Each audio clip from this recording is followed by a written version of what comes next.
રાધનપુરમાં નગરપાલિકા દ્વારા આયોજિત સ્વદેશી મેળાને લઈને હવે વિવાદ ઊભો થયો છે।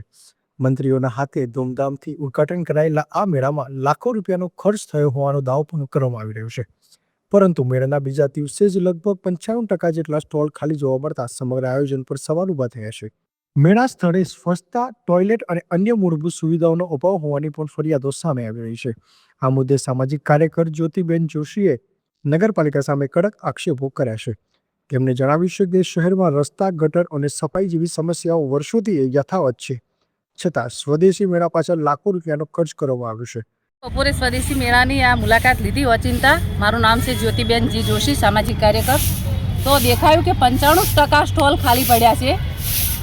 અહીંયા નથી કોઈ ટોયલેટ, બાથરૂમની સુવિધા કે સ્વદેશી મેળામાં કોઈ વ્યક્તિ આવે તો કે ટોયલેટ કે બાથરૂમ જઈએ કે જે સ્વદેશી મેળામાં દુકાનધારકો છે એમને પણ અગવડ પડી રહી છે। અને અત્યારે નજરે નિહાળો તો અત્યારના 3 વાગેલા છે, લગભગ સ્ટોલ ખાલી પડ્યા છે। આ આજની વાત નથી, આજે બીજો દિવસ છે। આ 6 દિવસનો એમનો પ્રોગ્રામ છે, તો કાલથી પણ આ બુમરાડ હતી કે સ્વદેશી મેળામાં કંઈ નથી।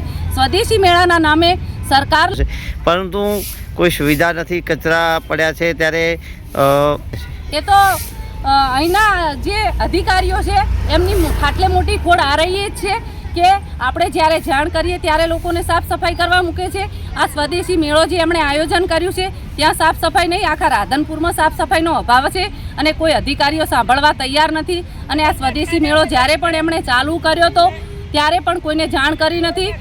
ખાલી 2 દિવસ પૂરતું એમણે સ્ટેટસમાં રાખ્યું કે સ્વદેશી મેળો છે, બાકી અહીં રાધનપુર આજુબાજુની કોઈ જનતા જાણતી નથી કે અહીંયા સ્વદેશી મેળો ચાલુ કરવામાં આવ્યો છે।